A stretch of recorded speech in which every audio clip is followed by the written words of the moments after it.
ime Oca i Sina i Svetoga Duha. Draga braćo i sestre, današnje sveto evanđelje nam govori o pravednom Josifu iz Arimateje, ženama mironosicama i razrješava nam okolnosti i sve dileme oko Spasiteljevog pogrebenja i vaskrsenja. Josif je bio čovjek čestit, pošten, član Jevrejskog suda Sinadriona i tajni Hristov učenik.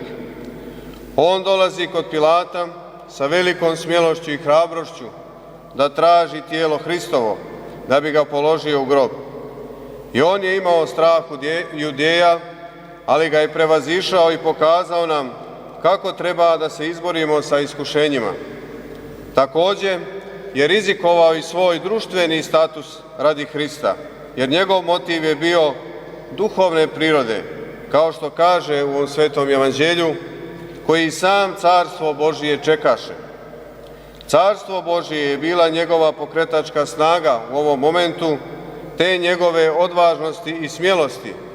Crkva Božija se sjeća na svakoj svetoj liturgiji kada donosimo svete darove. Posle uhoda na časnu trpezu mi govorimo: blagoobrazni Josif, skinuvši sa drveta prečisto tijelo tvoje. A tu pjesmu, taj tropar, tokom cijele ove nedelje pjevamo svaki dan, da bi nas utvrdila i podsjetila na važnost ovoga događaja. Hristos voli hrabre i smjele duše, jer u vjeri je itekako potrebna i hrabrost i odvažnost. Primjer hrabrosti i odvažnosti imamo dosta u istoriji našeg naroda, ali ću samo na kratko da podsjetim i da se prisjetimo naših litija i odbrane svetinja, koliko je ljudi pokazalo hrabrost rizikujući svoj društveni položaj radi viših ciljeva, duhovnih i neprolaznih.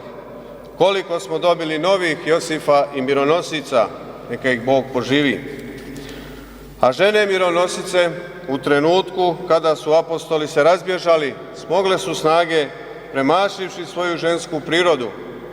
Krenule su na grob da pomažu Isusa Spasitelja mirisima, jer je to bio običaj kod Jevreja kada neko umre, i zatekle su mladića u bijeloj haljini kako sjedi s desne strane, to jeste anđela Božijeg, koji im je saopštava da se ne boje, jer Isus ustade iz mrtvih i pokaza im mjesto gdje su ga bili položili.